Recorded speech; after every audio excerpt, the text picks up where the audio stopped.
ሲኦል ለኦርቶዶክስ በፍጹም አትገባም። ሌሎች ይግቡባት። ራሱ ጌታ እንዳለ ማቴዎስ 7:21 ላይ ጌታ ሆይ ይሉኛል አላውቃችሁም። ያስደነግጣል።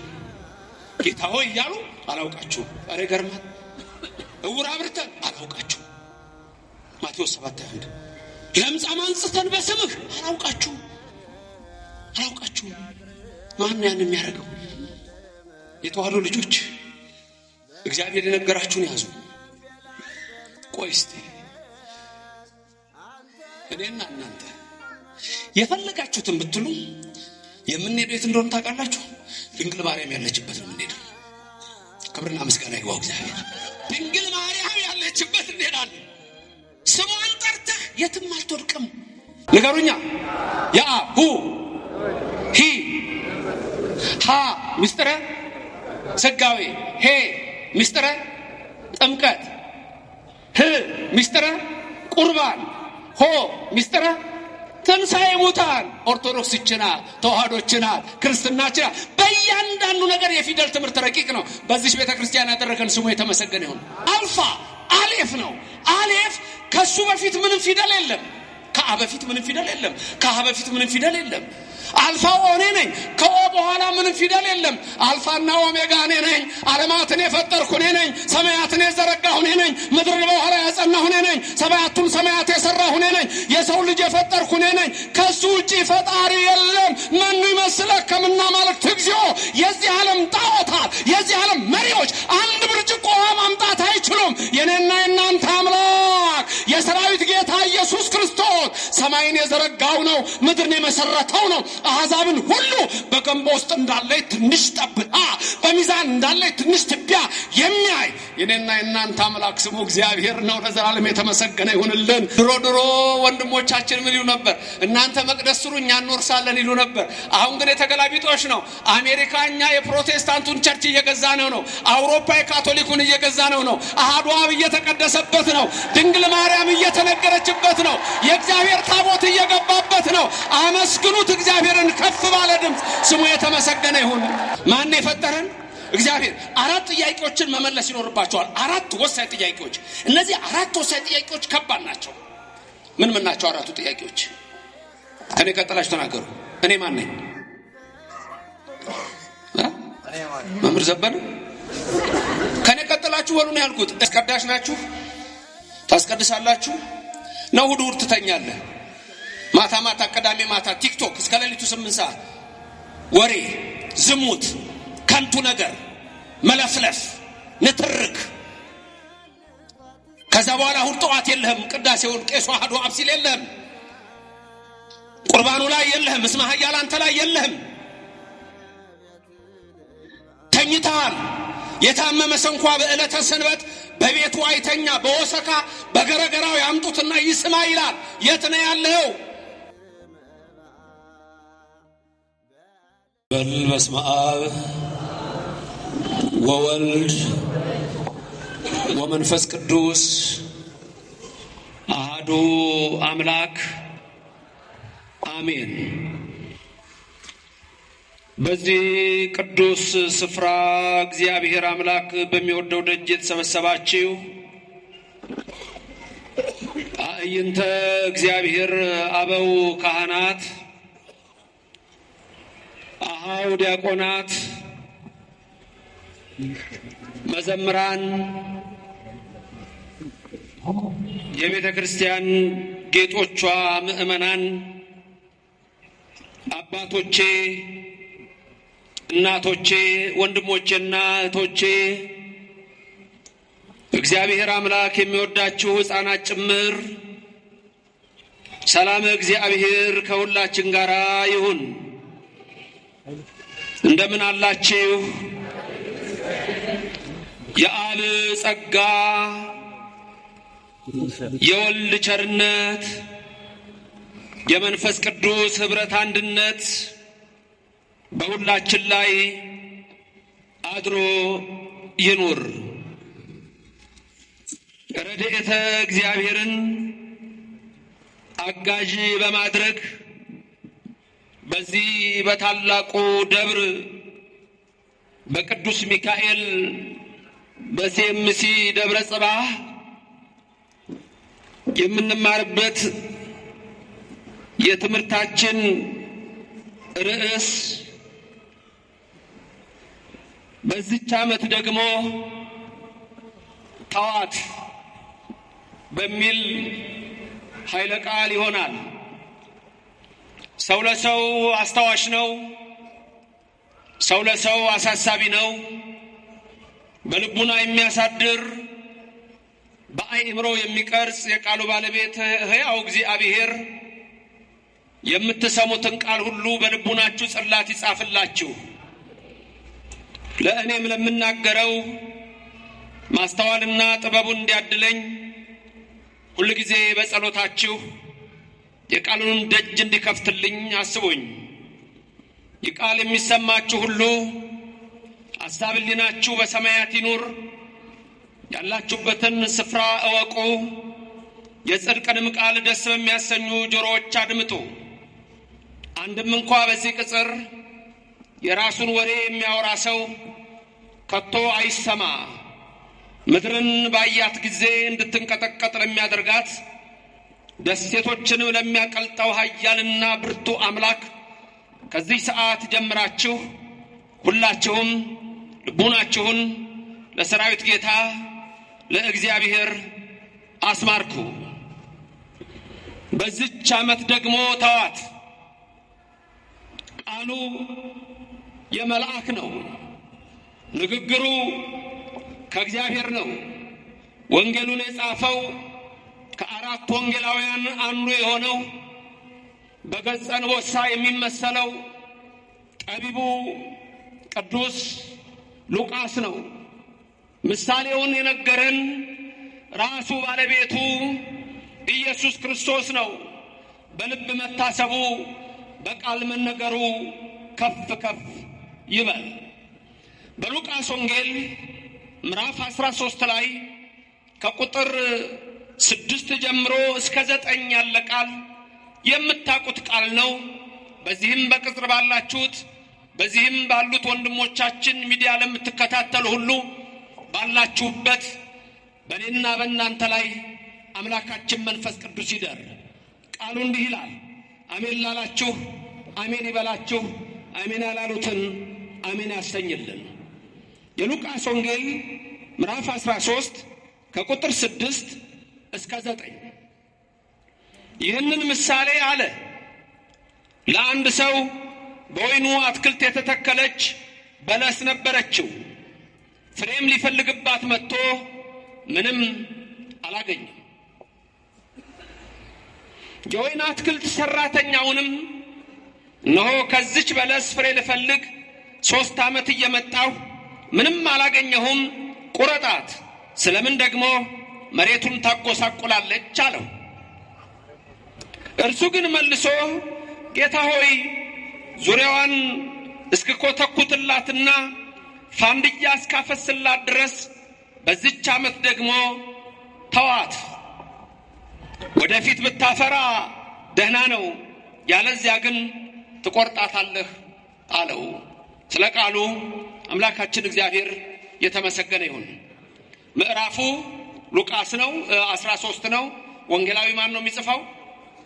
ሉቃስ ነው። ምዕራፉ 13 ከቁጥር 6 እስከ 9። ስለዚህ ቁጥር 6 ቁጥር 7 ቁጥር 8 ቁጥር 9 እነዚህ ናቸው። እያንዳንዱ ላይ ያለውን ቃል ነው የምንመለከተው። አስተውላችሁ ስሙ። አጠር ያለ ትምህርት እንማራለን።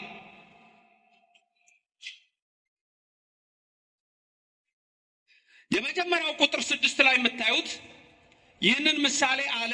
ለአንድ ሰው በወይኑ አትክልት የተተከለች በለስ ነበረችው። ፍሬ ሊፈልግ መጥቶ ምንም አላገኘም። ባጭሩ ስንት ሰው እየሰማችሁ ነው? ስንት ሰው? አንድ ሰው ምን ነበረው? በለስ ወይን ነበረው። ከዛስ ፍሬ ሊፈልግ መጣ። አገኘ ወይ? ረከበ? አላገኘም። ወሶበ ረከበ? ባላገኘ ጊዜ ቁጥር 7 በወይን አትክልት ሰራተኛውን እነሆ ከዚህ በለስ ፍሬ ልፈልግ 3 ዓመት እየመጣሁ ምንም አላገኘሁም አለ። ስንት ዓመት እየመጣሁ? 3 ዓመት። ከዛስ አገኘሁ አለ? ምንም አላገኘ። ማን ነው የሚያወራው? የወይን ጠባቂውን የወይን ሰራተኛውን ያወራዋል። ምንም አላገኘሁም አለው። ከዛስ ምን አለው? ግዝማ እንከሰ ከመ ኢታጽር ምድረነ አለው። ምን ማለት ነው? ምድራችንን ሌላውን እንዳታበላሽብን ቁረጣት አለው። የወይን ጠባቂዋ ሰራተኛው ደግሞ ምን አለ? ቁጥር 8 እንዲህ አለ፣ ጌታ ሆይ ዙሪያዋን እስክኮተኩትላትና ፋንድያ እስካፈስላት ድረስ በዚች ዓመት ደግሞ ተዋት አለው። መቼ ተዋት? በዚች ዓመት ደግሞ ተዋት አለው። ቁጥር 9 ወደፊት ብታፈራ ደህና ነው፣ ያለዚያ ግን ትቆርጣታለህ አለው። ወደፊት ብታፈራ ምንድን ነው? መልካም ነው። አለዛ ግን ምን ታደርጋታለህ? ትቆርጣታለህ። አሁን ይህ አጭር ምሳሌ ነው። በዚህ ውስጥ የምናያቸው ሰዎች አሉ። አንደኛ የወይን አትክልት ባለቤት ወይኗን የተከለ አንድ ሰው ምሳሌ ነው። ሁለተኛ ማንን ነው የምናገኘው? ወይኗን። ሶስተኛ ማን ነው የምናገኘው? የወይኗን ጠባቂ። እነዚህ ናቸው ዋና ዋናዎቹ። አንደኛ ማን ነው? የወይኗ ተካይ። ሁለተኛ የወይኗ ጠባቂ። ሶስተኛ ራሷ ወይኗ። ከዛ እዚህ ውስጥ የምናየው የወይኗ ባለቤት ስንት ጊዜ መጣ ፍሬ ሊፈልግ? 4፣ 2፣ 3። አገኘ? አላገኘም። ወኢረከበ አላገኘም። ወሶበ ኢረከበ ባላገኘ ጊዜ የወይን ጠባቂዋን ምን አለ? ምን አርጋት? ቁረጣት። ግዝማ እንከሰ ከመ ኢታጽር ምድረነ ሌላውን ምድር እንዳታበላሽብን ቁረጣት። 4ኛ ጨመርን፣ ሌላውን ምን ምድር። ስለዚህ ስንት ነገሮች አያችሁ? ንገሩኝ። 1 የወይኗ ባለቤት በሉ። የወይኗ ተካይ ስንት ነው? 1ኛ። 2 ወይኗ ራሷ። 3ኛ የወይኗ ጠባቂ። 4ኛ ትቆረጥ። ለምን? ሌላውን ምን እንዳታደርግ፣ እንዳታበላሽ። ከዛ ተቆረጠች እንዴ? አልተቆረጠችም። ለምን? የወይኗ ጠባቂ ምን አለ? በዚች ዓመት ተዋት አለ። ስለዚህ ወደፊት ብታፈራ መልካም ነው፣ አለዛ ግን ትቆርጣታለህ። አለቀ። አሁን ልንገራችሁ። የወይኗ ባለቤት እግዚአብሔር፣ ወይኗ እኛ የሰው ልጅ፣ የወይኗ ጠባቂ ቅዱስ ሚካኤል መጋቢ ብሉይ ወይም መጋቢ ሐዲስ ቅዱስ ገብርኤል ወይም መላእክት ናቸው። 3 ዓመት መጣሁ ያለበት በብሉይ ዘመን አለው፣ በአዲስ ዘመን አለው። ቁረጣት ሌላው ምድር እንዳታበላሽ። ሌላው ምድር የተባለው ደግሞ ከምድር አፈር የተበጀው የሰው ልጅ ሁሉ ነው። ይሄ ምሳሌ ነው። ስለዚህ የምሳሌው ትርጉም ምንድነው የሚለውን ነው የምንማረው። መንፈስ ቅዱስ በእኔም በእናንተ ላይ ይደር። ሲጀምር ገና ምንድነው ያለው? ወመሰለ ሎሙ ነው ብሎ የሚጀምረው። ምሳሌ መሰለላቸው ይላል። በኢትዮጵያ ኦርቶዶክስ ተዋሕዶ ቤተክርስቲያን ውስጥ ምሳሌ እጅግ አለ፣ ምስጢር እጅግ አለ። እያንዳንዱ የምናደርገው ነገር ምሳሌ አለው። ይሄ ሲምቦሊክ ይባላል። ሲምቦሊክ የሆኑ ነገሮች አሉ። ዝም ብለን የምናደርገው ነገር የለም። ለምሳሌ ስንሰግድ አንድ ሰው ልክ ሲሰግድ ምን ይሆናል? ድፍት ይላል አይደል? ከዛስ ብድግ ይላል። ከዛ ተመልሶስ ይሰግዳል። እንደሰገደ ይቀራል ወይስ ይቆማል? ይቆማል። ሁለት ምስጢር። ሲሰግድ እና ብድግ ሲል ከዚህ አፈር አበጀኸኝ ይላል። ተመልሶ ሲሰግድ ደግሞ አፈር ነህና ወደ አፈር ትመለሳለህ የሚለውን ያሳያል። ከዛ ሰግዶ እንደገና ሲቆም ዘላለም ሕያው ታደርገኛለህ ይላል። ክብርና ምስጋና ለእግዚአብሔር ይድረሰው። በኦርቶዶክስ ቤተክርስቲያን ዝም ብሎ የሚደረግ የለም። ይሄን ከዚህ በፊት አስተምሬያችኋለሁ። መስቀል ብዙ ጊዜ ነግራችኋለሁ። ደጋግሜ የምነግራችሁ እንድታውቁት ነው። መስቀል ቄስ ነው የሚይዘው? ዲያቆን ነው የሚይዘው? ለምን ቄስ የሚይዘው? ለምንድን ነው ቄስ ብቻ? እሺ ታቦት ስናከብር ቀሳውስት ናቸው ታቦቱን የሚያከብሩት ወይስ ዲያቆናት ናቸው? ዲያቆን ታቦት መንካት ይችላል? መንበሩን እንኳን መንካት አይችልም ዲያቆን፣ ደፋር ባለጌ ካልሆነ በስተቀር። እንደ አሪዎስ የደፈረ ካልሆነ በስተቀር መንበሩን ታቦት ከተችለው ተመልከቱ። ይሄ መስቀል የኢትዮጵያን ኦርቶዶክስ ተዋሕዶ ክርስቲያን ሶስቱን ህግጋት ያሳያል። ሶስቱ ህግጋት እነማን ናቸው ካላችሁኝ እኒህ ናቸው። 1 ህገ ልቡና፣ 2 ህገ ኦሪት፣ 3 ህገ ወንጌል ናቸው። ላስደግማችሁ። 1 ህገ ልቡና አፌላችሁ ምን ነው? በሰይጣን ተቆልፏል። ተናገራ ታዲያ። 1 ህገ ልቡና፣ 2 ህገ ኦሪት፣ 3 ህገ ወንጌል። እነዚህ እዚህ ላይ ታዋቸዋላችሁ። ይሄ መያዣው ምሰሶ ዋናው ህገ ልቡና ነው። ህገ ልቡና ለመላእክትና ለሰው የተሰጠ ነው። ህገ ልቡናን መላእክት ተጠቅመውበታል። እኛ ግን በህገ ልቡና ስላልጸናን ህገ ኦሪትን ጨመረልን እግዚአብሔር። ህገ ኦሪትን ጨመረና እንደገና ደግሞ ህገ ኦሪትን ሊፈጽማ ጠላዋን ወደ አካል ሊመልሳት የሰላም አምላክ ኢየሱስ ክርስቶስ ከሰማይ ሰማያት መጣ ወረደ። ከድንግል ማርያም በከብቶች በረት ተወለደ። ይሄ ሁሉ ለኔ ነው፣ ይሄ ሁሉ ለአንተ ነው፣ ይሄ ሁሉ ለአንቺ ነው። ከሰማይ ወረድኩ አለ። የወረድኩት ደግሞ አለ ለአብርሃም፣ ለይስሐቅ፣ ለያዕቆብ ለጤነኞቹ አይደለም አለ፣ ለኔና ለእናንተ ለበሽተኞቹ የከብቶች በረት መካከል ተወለደ። የከብቶች በረት እኮ እበት አለበት፣ ሽታ አለው። እዛው ሲወለድ የእናንተን ኃጢአት አልጸየፈውም ሲላችሁ ነው የድንግል ማርያም ልጅ ከሰማይ ሰማያት የወረደው የኔና የእናንተን በደል ሊደመስስ እሱ ወደዚህ ዓለም መጣና ምን አለ? በማቴዎስ 5:17 ላይ እኔ የመጣሁት ሕግና ነቢያትን ለመሻር አይደለም ልፈጽማቸው ነው አለ። በኢትዮጵያ ኦርቶዶክስ ተዋሕዶ ቤተክርስቲያን ብቻ ሕግና ነቢያት ይነገራሉ። ክብርና ምስጋና ለዘላለም አምላክ ይሁን፣ ስሙ የተመሰገነ ይሁን። ሁሉ ነገር ምሳሌ አለው፣ ዝም ብሎ አይደለም።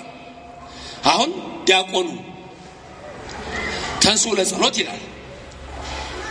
ዲያቆኑ ተንሱ ለጸሎት ሲል እናንተ ምን ትላላችሁ?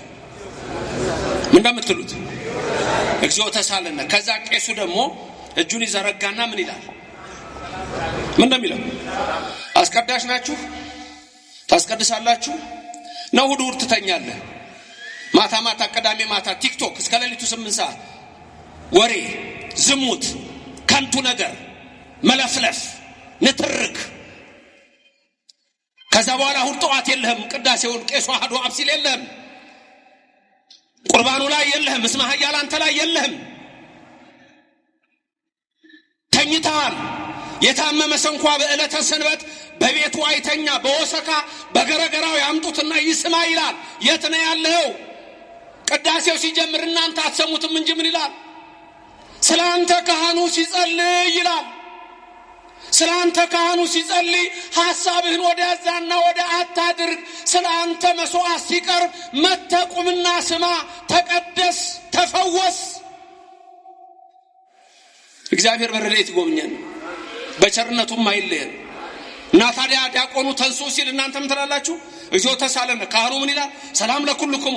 ከዛ ትመልሱና እናንተ ምን ትላላችሁ? ምስለ መንፈስከ።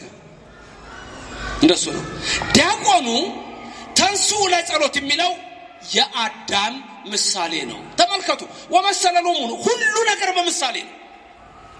ዲያቆኑ የማ ምሳሌ ነው? የማ ምሳሌ ነው ዲያቆኑ? የአዳም። አዳም ምን አለ? ተንሱ ለጸሎት አለ። እናንተ ምን ብላችሁ ነው የምትመልሱት? እግዚኦ በአማርኛ ምን ማለት ነው? አቤቱ ይቅር በለን ትላላችሁ።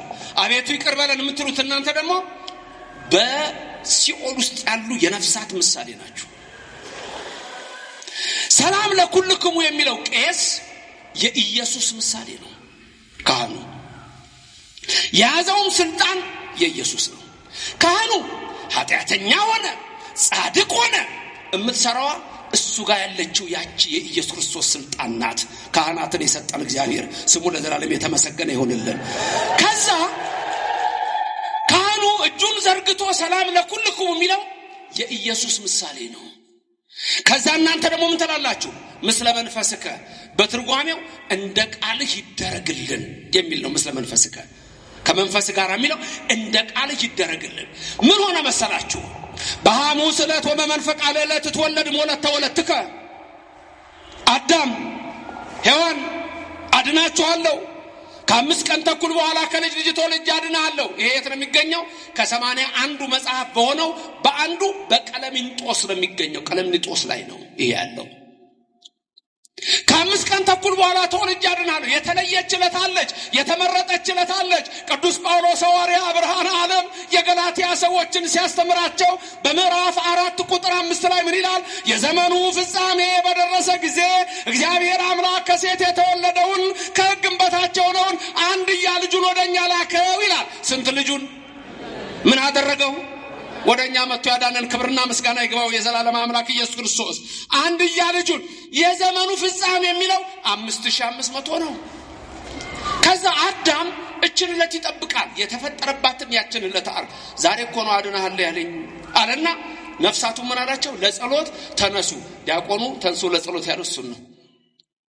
ነፍሳትም ለአባታቸው ለአዳም መልሰው ምን አሉ? ጊዜው እውነት ነውና አቤቱ ይቅር በለን፣ አድነን አሉ። ከዛ ኢየሱስ ክርስቶስ ምን አደረገ? እጁን ዘርግቶ አዳንኳችሁ፣ የዘላለም ሕይወት ሰጣችኋል፣ ስለዚህ ሰላምን ይላል። በተዘጋ መቃብር ገብቶ እጆቹን እያሳየ ሰላም ለኩልኩም አላቸው። ከዛ እናንተ ደግሞ ምስለ መንፈስ ከስትሉ ከሲኦል መውጣት ነው። በቅዳሴ ሰዓት ሁሉ ጊዜ ከሲኦል መውጣት ነው፣ ከመከራ መውጣት ነው፣ ከኃጢአት መውጣት ነው፣ የዘላለምን ሕይወት መውረስ ነው። ለዚህ ነው በመጨረሻ እቱ በሰላም ወደ መንግስተ ሰማያት ግቡ ተብለን የምንሸኘው። ክብርና ምስጋና ለዘላለም ለሱ ይሆንልን።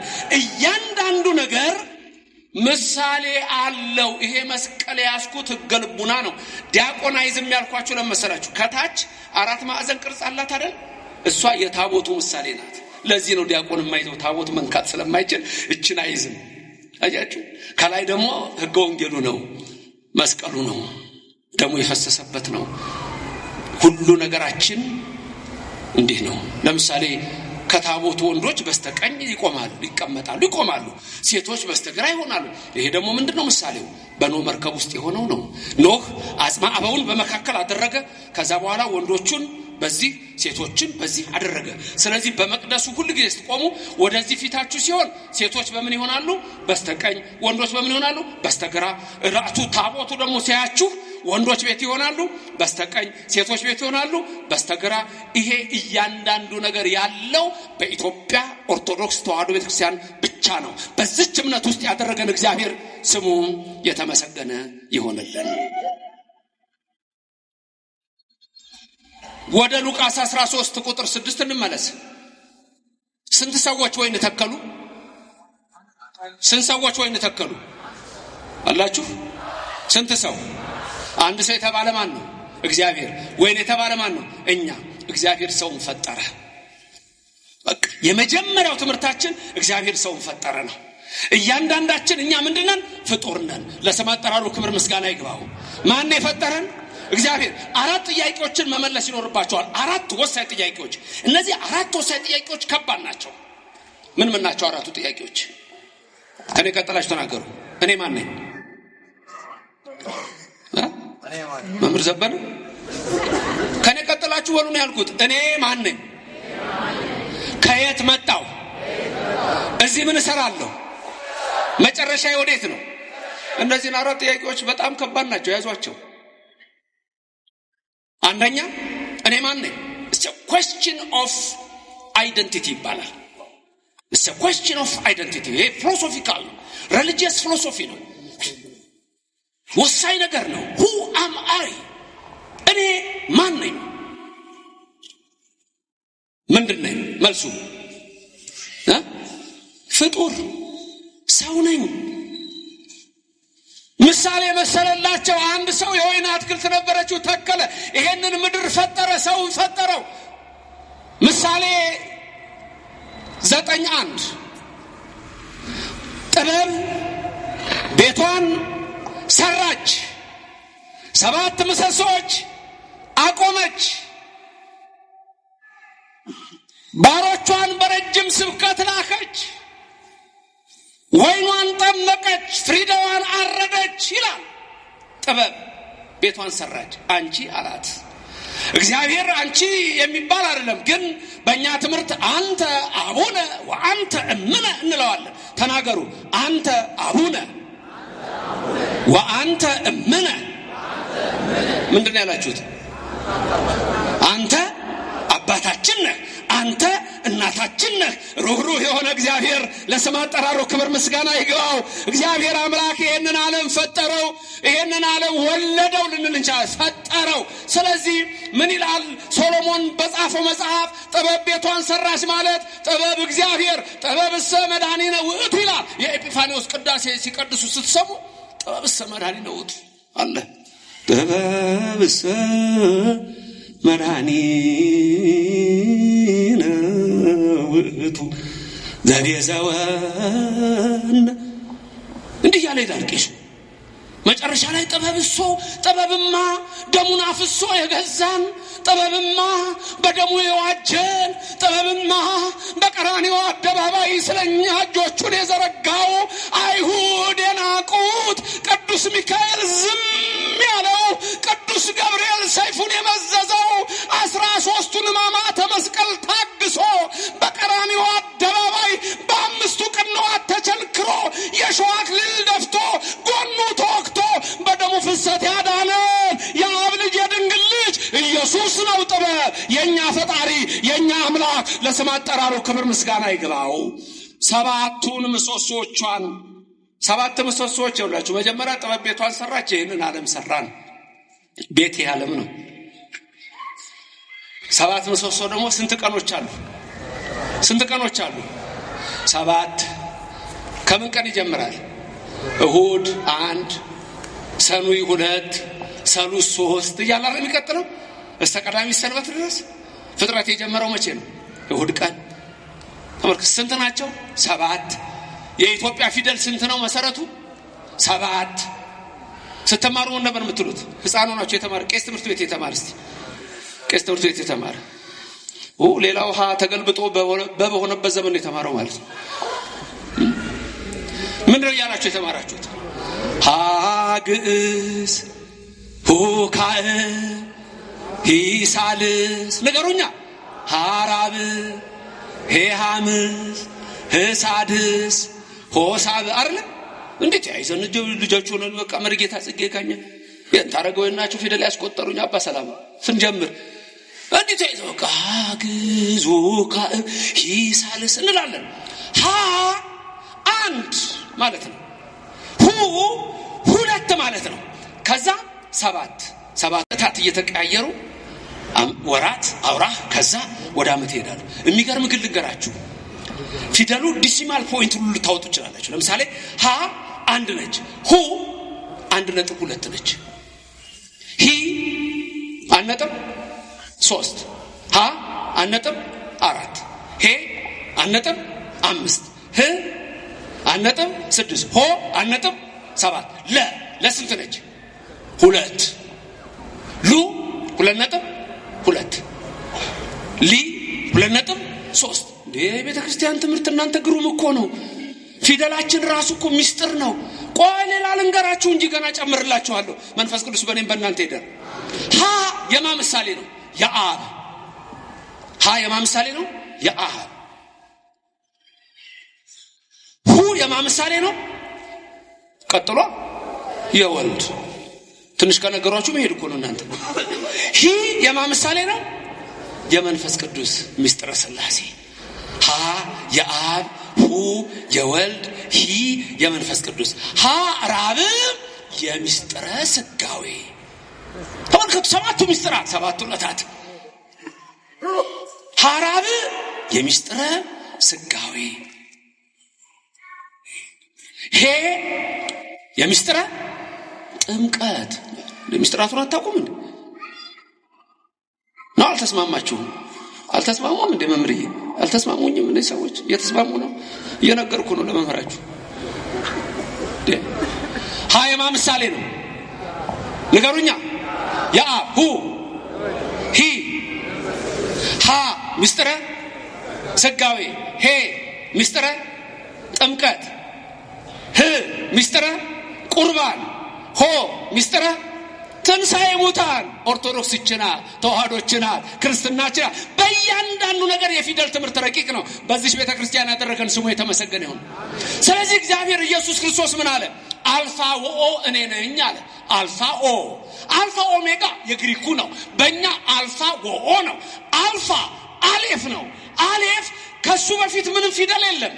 ከአ በፊት ምንም ፊደል የለም። ከሀ በፊት ምንም ፊደል የለም። አልፋ እኔ ነኝ። ከኦ በኋላ ምንም ፊደል የለም። አልፋና ኦሜጋ እኔ ነኝ። ዓለማትን የፈጠርኩ እኔ ነኝ። ሰማያትን የዘረጋሁ እኔ ነኝ። ምድርን በኋላ ያጸናሁ እኔ ነኝ። ሰማያቱን ሰማያት የሰራሁ እኔ ነኝ። የሰው ልጅ የፈጠርኩ እኔ ነኝ። ከሱ ውጪ ፈጣሪ የለም። መኑ ይመስለከምና ማለት እግዚኦ። የዚህ ዓለም ጣዖታት፣ የዚህ ዓለም መሪዎች አንድ ብርጭቆ ውሃ ማምጣት አይችሉም። የኔና የናንተ አምላክ የሰራዊት ጌታ ኢየሱስ ክርስቶስ ሰማይን የዘረጋው ነው። ምድርን የመሰረተው ነው። አሕዛብን ሁሉ በገንቦ ውስጥ እንዳለ ትንሽ ጠብታ፣ በሚዛን እንዳለ ትንሽ ትቢያ የሚያይ የኔና የናንተ አምላክ ስሙ እግዚአብሔር ነው። ለዘላለም የተመሰገነ ይሁንልን። ስም አጠራሩ ክብር ምስጋና ይግባው። አልፋ ኦ 4 ጥያቄዎች። አንደኛ የሉም፣ እነዚህ ሰዎች የሉም። አንደኛ እኔ፣ ሁለተኛ ከየት። የመጀመሪያው question of identity ይባላል። ሁለተኛው ከየት መጣሁ ደግሞ question of origin ይባላል፣ መነሻ። ሶስተኛው እዚህ ምን እየሰራሁ ነው? question of purpose ነው። purpose ነው። ምንድነው ማረገው እዚህ? ምንድነው purpose? ጫት መቃም፣ ሲጋራ ማጨስ፣ መስከር፣ መጠጣት፣ መነታረክ፣ መጣላት፣ ርኩሰት፣ ጣዖት፣ አድመኝነት፣ ሴረኝነት፣ ከንቱ ስራ ምንድነው የምትሰራው እዚህ? ወይስ ፍሬ ማፍራት? the question of purpose ምንድነው ማረገው እዚህ? አራተኛው ጥያቄ መጨረሻዬ ወዴት ነው? the question of destination ነው። እነዚህ 4 ጥያቄዎች በትክክል መልስ የሚያገኙት በኦርቶዶክስ ተዋሕዶ ቤተክርስቲያን ነው። ማንነኝ? ፍጡር። ከየት መጣሁ? ከፈጣሪ። እዚህ ምን እሰራለሁ? አዳምና ሔዋን ሳቱ፣ መጣሁ። ከዚህ በኋላ ደግሞ የሚያድነኝ አምላክ አለኝ። መጨረሻዬስ ወዴት ነው? ወዴት ነው መጨረሻችሁ? በቀኙ መቆም ነው። መንግስተ ሰማያት መውረስ ነው። የኦርቶዶክስ ልጆች ትጠራጠራላችሁ እንዴ? የተዋሕዶ ልጆች ትጠራጠራላችሁ እንዴ? ልንገራችሁ፣ በጣም ደስ የሚል ነገር ልንገራችሁ። ከመቃብር ስንነሳ በትንሣኤ ዘጉባኤ ማቴዎስ 5:31 ላይ የሰራዊት ጌታ ኢየሱስ ክርስቶስ እሱ እግዚአብሔር እልፍ አላፋት ከሆኑት መላእክት ጋር ይመጣል ይላል። እልፍ አላፋት ከሆኑት ምን ጋር? መላእክት ጋር። እኔና እናንተ በትንሣኤ ዘጉባኤ እጃችንን ይዞ የሚያነሳ አንድ መልአክ እንዳለ ታውቃላችሁ? ስሙ ማን ነው? እሱ መልአክ ስሙ ማን ነው? ኧረ ትንቢተ ዳንኤል ምዕራፍ 12ን ተመልከቱ። በዛ ሰዓት ይላል ዳንኤል ሲናገራው፣ በዛ ሰዓት እነሆ ሙታን ሁሉ ይነሳሉ፣ ትንሣኤ ዘጉባኤ ይሆናል። እኩሌቶቹ ለዘላለም እረፍት ነው የሚነሱት፣ እኩሌቶቹ ግን ለዘላለም እፍረት ነው የሚነሱት። እኩሌቶቹ የሚነሱት ለሕይወት ነው፣ እኩሌቶቹ የሚነሱት ለሞት ነው፣ እኩሌቶቹ የሚነሱት ለሐሴት ነው፣ እኩሌተኞቹ የሚነሱት ግን ለሐዘን ነው። ወየው ይላሉ አለ ያዕቆብ ዘስሩግ። የዛን ጊዜ ወየው ይላሉ እናት የሴት ልጇን ድምፅ የማትሰማበት ሰዓት ይላል ያዕቆብ። ያ ደግሞ የወዳሄ ልጅ ዘካርያስ ሲነግረን በትንቢቱ ምዕራፍ 14 ላይ አዎ የሰራዊት ጌታ እግዚአብሔር ይመጣል። የሰራዊት ጌታ እግዚአብሔር ሲመጣ እግሮቹ በደብረ ዘይት ተራራ ይረግጣሉ። የደብረ ዘይት ተራራ ያረገበት ነው። የደብረ ዘይት ተራራ የኖረበት ነው። የደብረ ዘይት ተራራ ሲያርግ እነሆ ሐዋርያቱ እያዩት፣ ይሄ ወደ ላይ ሲወጣ ያያችሁት ተመልሶ እንደገና ለፍርድ ይመጣል አለ ነቢዩ ዘካርያስም ተናገረ። የኢየሱስ ክርስቶስ እግሮች በደብረ ዘይት ተራራ ሲረግጡ የደብረ ዘይት ተራራ ለሁለት ይሰነጠቃል። አንዱ ወደ ምስራቅ፣ አንዱ ወደ ምዕራብ። ያ ሰዓት አስጨናቂ ይሆናል አለ። ታዲያ ዳንኤል ምን አለ? የተዋሕዶ ልጆች፣ ኦርቶዶክስ ልጆች በዛ ሰዓት አለ መልአኩ ሚካኤል ይመጣል፣ እጆቻቸውን ይዞ ያነሳቸዋል። ክብርና ምስጋና ለእግዚአብሔር ይድረሰው፣ ስሙ የተመሰገነ ይሁን። ሲኦል ለኦርቶዶክስ በፍጹም አትገባም። ሌሎች ይግቡባት። ራሱ ጌታ እንዳለ ማቴዎስ 7:21 ላይ ጌታ ሆይ ይሉኛል አላውቃችሁም። ያስደነግጣል። ጌታ ሆይ እያሉ አላውቃችሁም። ኧረ ይገርማል። እውር አብርተን አላውቃችሁም። ማቴዎስ 7:21 ለምጻም አንጽተን በስምህ አላውቃችሁም። ማን ነው ያን የሚያደርገው? የተዋሕዶ ልጆች እግዚአብሔር የነገራችሁን ያዙ። ቆይ እስቲ እኔና እናንተ የፈለጋችሁትን ብትሉ የምንሄደው የት እንደሆነ ታውቃላችሁ? ድንግል ማርያም ያለችበት ነው የምንሄደው። ክብርና ምስጋና ይግባው እግዚአብሔር። ድንግል ማርያም ያለችበት እንሄዳለን። ስሟን ጠርተህ የትም አትወድቅም። ግድ የለም። ሚካኤል ምን ይላል መሰለ?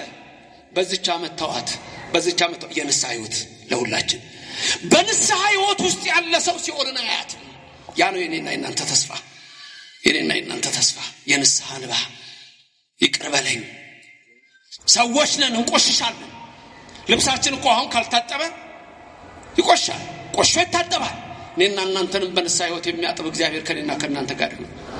አንድ ሰው ነበረ፣ የወይን አትክልት ተከለ፣ ሰውን ፈጠረ፣ ጠባቂ ያደረገ። መጋቤ ብሉይ ሚካኤል ነው። 3 ጊዜ መጣሁ አለ። በዘመነ መሳፍንት፣ በዘመነ ነገሥት፣ በዘመነ ካህናት ነው በብሉይ ዘመን። በዘመነ መሳፍንት መጣሁ ፍሬ ለፈርግ በለዘይቤ ቤተ እስራኤል ሙንቱ፣ ፍሬ አልተገኘባትም እስራኤል። በዘመነ መሳፍንት ፍሬ የለም፣ በዘመነ ካህናት ፍሬ የለም፣ በዘመነ ነገሥትም በመሃል ፍሬ የለም። ቅዱስ ሚካኤልን አነጋገረው እግዚአብሔር። በቃ አጥፋቸው አለ። ሚካኤል መልአክ ደግሞ ለመነው፣ እባክህ በዚያ መተዋቸው፣ አታጥፋቸው፣ እስቲ ልራዳቸው፣ ተራድቼ መልካም ላሰራቸው አለ። እኔና እናንተን መልካም ያሰራን መልአኩ ገብርኤል፣ መልአኩ ሚካኤል ከኛ ጋር። መጋቤ ሐዲስ ገብርኤልም ነው። 3 ጊዜ መጣሁ አለ። ኢየሱስ ክርስቶስ ስንት ዓመት አስተማረ? 3 ዓመት። 3 ዓመት ባስተማርኩት ትምህርት ፍሬ ጠፋ አለ። 3 ጊዜ መጣሁ አለ። በልጅነታችሁ ይመጣል እግዚአብሔር ሕፃንነት፣ በውርዝውና ይመጣል በወጣትነት፣ በእርግና ይመጣል በሽምግልና። ፍሬ አለ ወይ? አንዳንድ ሰዎች ሽማግሌ ከሆኑ ጽድቅ መስራት ያለባቸው አይመስላቸው። እኔ አንዴ ትዝ ይለኛል፣ ድሮ እዚሁ እያለሁ ነው። ድሮ ሳስተምር አንድ ቀን ወደ ገነተ ጽጌ ቅዱስ ጊዮርጊስ ሲሄድ እድሜያቸው ትልልቅ ሰዎች ናቸው። እንደዚች መውጫው ላይ ጊዮርጊስ ሼል ነገር ነበረ። የዛሬ ምድር ያድርገውና እንዲህ ሼል ነበር መውጫው ላይ። እንደዚህ ባቅላባ ቤት አላል። ከዛ ወደዛ ሲወጣ የሆነች ማደያ ብቻ አለችና ወደዛ ጋር ሽማግሌዎች ቁጭ ብለው ብር ይዘው ይጫወታሉ። ሞላ ጎደለ ይጫወታሉ። ሽማግሌዎች እኮ ናቸው። ጊዮርጊስ እዛ አሁን ትምህርት እየተሰጠ ሞላ ጎደል በምን እንደሚጫወቱ ታውቃላችሁ? በሚመጣው መኪና የመጨረሻ ታርጋ ቁጥር። ሽማግሌዎች ሽማግሌ በመሆን አድንም፣ ሕፃን በመሆን አድንም፣ ወጣት በመሆን አድንም። በንስሐ ሕይወት ነው የምትድነው። ለእግዚአብሔር እኮ ሁላችሁም አንድ ቀን አልሞላችሁም። ማቱሳላ እንኳን 969 ዓመት የኖረው አንድ ቀን አልሞላም በእግዚአብሔር ቁጥር። ሁሉም ሕፃን ነው በእግዚአብሔር ፊት። 3 ጊዜ መጣው። በሕፃንነት ፍሬ ይፈልግባል አለ ሆይ? በወጣትነት ፍሬ ያለው የለ? ወጣ ይላሉ። የት አለ ወጣቱ? የት ነው ወጣቱ ያለው? የት ነው ያለው? ደሞ ነገርኳችሁ፣ ቅዳሴ ነው፣ የእግዚአብሔር በረከት ነው። ስጋው ደግሞ ያልቆረበ ሁሉ ያልተቀበለ ሁሉ ወዴት ነው? እንዴት ነው መንግስተ ሰማያት የሚገባው? መቼ ነው ስጋው ደግሞ የምትቀበሉት? መቼ? ቆይ አንድ ትንሽ የቀረች ነገር አለ ይላል። ምን እንደሚቀርብ ጻድቅ ሆናለሁ ብለህ ከሆነ ከዚህ የኦርቶዶክስ ልጅ፣ አንቺ የተዋህዶ ልጅ ሲኦል እንደማታዋት ይሄንን እመኑ። ክብርና ምስጋና ለእግዚአብሔር ይድረሰው። በንስሐ ሕይወት ውስጥ ጸንታችሁ ካላችሁ ወኢረከብኩ ያለው በእናንተ ዘንድ አይሰራም። ስጡ፣ ፍሬ አምጡ። እነዚያ ያልታደሉት ፍሬያቸው ከሰዶም ነው፣ ወይናቸው ከገሞራ ነው የተባሉ በርኩሰት የተመሉ አሉ። በግቢያ ድፍረት የረከሱ፣ በዓለም ርኩሰት የቆሸሹ። እናንተ እኮ የእግዚአብሔር ልጆች ናችሁ። በ40 እና በ80 ተጠምቃችኋል። ስም አላችሁ እኮ ሁላችሁም ስም አላችሁ። ስማችሁንም ያውቀዋል እረኛው። ዮሐንስ ወንጌል ምዕራፍ 10 ላይ ምን ይላል? ኖላዊ ሄር ኢየሱስ ክርስቶስ በጎቼን በየስማቸው አውቃቸዋለሁ፣ እነሱም ድምፄን ያውቃሉ፣ ይከተሉኛል እና የዘላለም ሕይወት ሰጣቸዋለሁ። አረ ነው ከሌላ በረት የሆኑ አሉኝ ገና አመጣቸዋለሁ ይላል። በየስማችሁ የሚያውቃችሁ እግዚአብሔር ስሙ የተመሰገነ ይሁን። በየስማችሁ የሚያውቃችሁ እግዚአብሔር በየስማችሁ ምሕረትን ይላክላችሁ። ለዚህ እኮ ነው ካህኑ ሲያሳርጉ እያንዳንዳችሁ በየስማችሁ የተፈታችሁ ሁኑ የሚሏችሁ። የተፈታን ያድርገን እግዚአብሔር። 3 ዓመት መጣሁ ፍሬ ልፈልግ አጣሁ አለ። አይጣባችሁ እግዚአብሔር። ፍሬ በእጃችሁ ይሁን፣ በልቦናችሁ ይኑር፣ ባይምሯችሁ ይኑር። ያም የንስሐ ሕይወት ነው። ሲበዝቻ መተዋት የተባለው እንዴት እንደሚያማልደን እንድታዩ የሚያሳይ ትምህርት ነው። ስለዚህ እኔና እናንተ በዚህ ሕይወት ውስጥ ተመላልሰን የእግዚአብሔር በረከት እንድናገኝ የአምላክ ቅዱስ ፍቃድ ይሆንልን። በረድኤትም አይለየን፣ ከክፉ ነገርም ይሰውረን። የሰማነው ሁሉ በልቡናችን ያሳድርልን። በዚች ዓመት ደግሞ ተዋታ ለወይኗ ተካይ እግዚአብሔር ነው የፈጠረን እሱ ነው። ወይን የተባልን እኛ ነን። ፍሬ ይፈለግብናል። የንስሐ ፍሬ ነው። ጠባቂያችን መጋቤ ብሉይ ሚካኤል ነው። መጋቤ ሐዲስ ገብርኤል ነው። መላእክት ናቸው። እስቲ በዚህ ዓመት ተዋቸው፣ ተውት፣ ተዋት እስቲ ይባላል። ስለዚህ በዚህ ህይወት ውስጥ ያለን እኛ የተዋህዱ ልጆች የመንግስቱ ወራሾች ነንና እግዚአብሔር የመንግስቱ ሰዎች እንዲያደርገን የሱ ፍቃድ ይሁንልን። ትንሽ እንባ ካለች ድህነት አለች። በዚህ ታሪክ ልጨርስላችሁ። የእውነት ታሪክ ነው። አንድ ሰው ንስሐ መግባት ይፈልጋል፣ በጣም ይፈልጋል። ፍሬ ያፈራ ዘንድ በቃኝ አለ። በቃኝ፣ የዓለም ነገር በቃኝ፣ ንስሐ ልግባ አለ። ወደ ነፍስ አባቱ ሊሄድ ቆረጠ።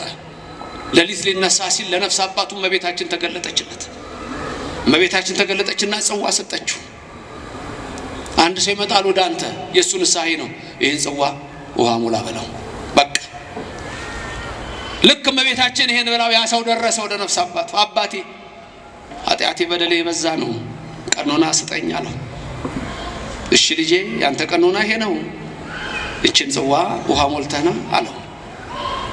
በቃ በዚህ ነው የሚምረኝ አለ። አዎ በዚህ ነው የሚምርህ አለው። ደስ አለው።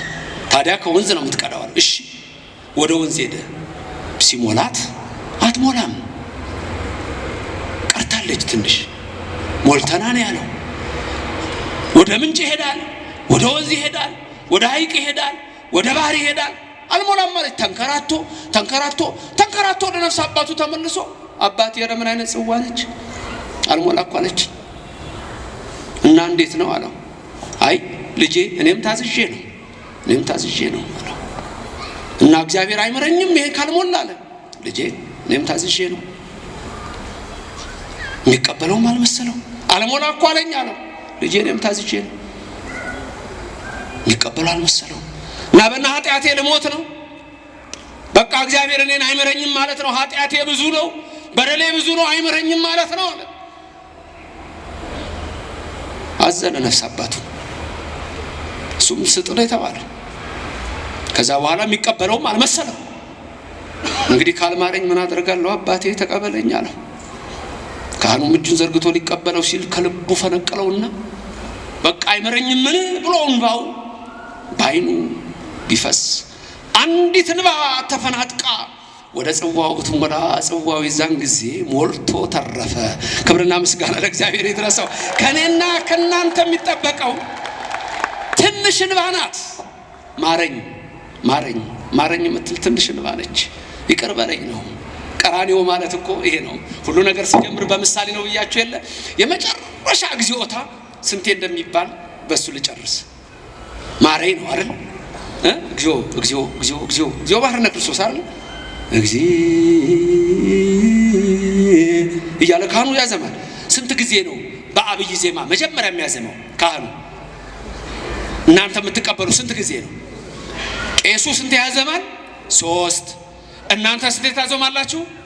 3 ሲደመር 6። ከዛ እንደገና 3 ጊዜ የመጀመሪያው ላይ እግዚኦ ብሎ አንድ ነው የሚለው 3 ይላል። 3 ሲደመር ስንት አመጣን? 6። ቀጥሎ ደግሞ እግዚኦ መሐረነ ክርስቶስ እግዚኦ መሐረነ እያለ አንዴ ሲያዜም በውስጡ ስንት ጊዜ ነው እግዚኦ መሐረነ ክርስቶስ ያለው? 5 ጊዜ ነው። እሱ ጋር 5 ጊዜ ነው። እግዚኦ ቁጠሩ። እግዚኦ መሐረነ ክርስቶስ እግዚኦ መሐረነ ክርስቶስ እግዚኦ እያለ መሐረነ ክርስቶስ እግዚኦ መሐረነ ክርስቶስ እግዚኦ መሐረነ ክርስቶስ እግዚኦ 5 ጊዜ። ስንት ይለዋል? 3 ጊዜ። 3 ጊዜ 5 ስንት ይመጣል? 15። እናንተም 3 ጊዜ ስንት ትላላችሁ? 3 ጊዜ 5 ስንት? 15። 15 የቄሱ 15 የእናንተ ሲደመር ስንት ይመጣል? 30። ከፊት ስንት አለችን? 6። 30 እና 6 ስንት ይመጣል? 30 እና 6 36። ቁጥር ጠፋ እንዴ? ቁጥር ድሮ እኮ ቁጥር ስም ሁሉ እኮ እስከ ሚሊዮን ነበር። ሚሊዮን እኮ ትልቅ ስም ነው። አሁን እኮ ሚሊዮን ትርጉም አጥቷል። ኢትዮጵያ ውስጥ ነው። ሌላ ቦታ አላጣም። የትኛውም ዓለም አላጣም። ሚሊዮን ኢትዮጵያ ውስጥ ነው ያጣ። ምሕረቱን ይመልስልን። ስንት አመጣን ቁጥሩን? መጀመሪያ ቄሱ ስንት? 3 ከዛ እናንተ ስንት ሲደመር ቀጥሎ 5 ጊዜ 3 15 ስንት ይሆናል? ከእናንተ ጋር 30 ሲደመር 6 30። ከዛ ቄሱ 2 ጊዜ የሚለው አለ መጨረሻ ላይ እግዚኦ መሐረነ ክርስቶስ ይላል። ስንቴ? 2። እናንተ ስንቴ? 2። መጨረሻ ብቻውን ይላል እግዚኦ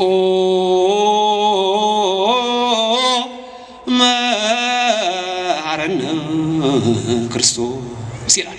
እሱ ላይ እናንተ ትላላችሁ አትሉ? እሺ የመጀመሪያ ቄሱ 2 ከዛ እናንተ 2 ስንት ይመጣል? 4። በፊት ስንት ነው ያለን? 36 እና 4 40።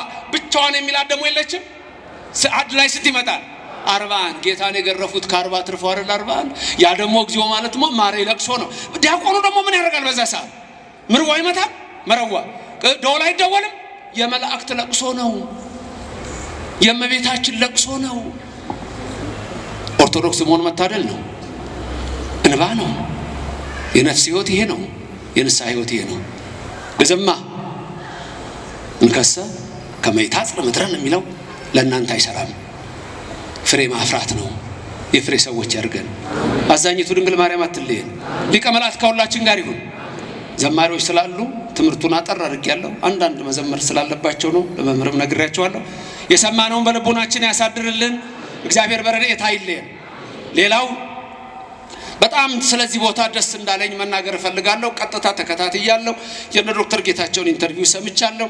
ይሄ ቦታ ገና ሲጀመር ጀምሮ በዚህ ቦታ ላይ ለአገልግሎት መጣበስ ስለነበር ይሄንን የመሰለ መቅደስ፣ የእግዚአብሔር ማደሪያ፣ የሥላሴ መገለጫ መቅደስ ሱርልኝ ብሎ እንዲህ አድርጋችሁ የሰራችሁ በዚህ እጃችሁ የገባ በጠቅላላ የእግዚአብሔር መንግስት ወራሾች ክብርና ምስጋና ለሥላሴ ይሁን። አመስግኑት እግዚአብሔርን። እግዚአብሔር የተመሰገነ ይሁን። ደግማችሁ አመስግኑት። እግዚአብሔር ይመስገን። ሰልሳቸው አመስግኑ። እግዚአብሔር የተመሰገነ ይሁን።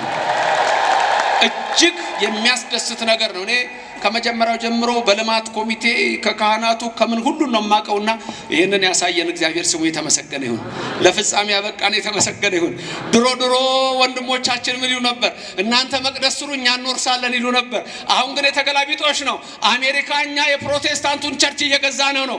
አውሮፓ የካቶሊኩን እየገዛ ነው። አሐዱ አብ እየተቀደሰበት ነው። ድንግል ማርያም እየተነገረችበት ነው። የእግዚአብሔር ታቦት እየገባበት ነው።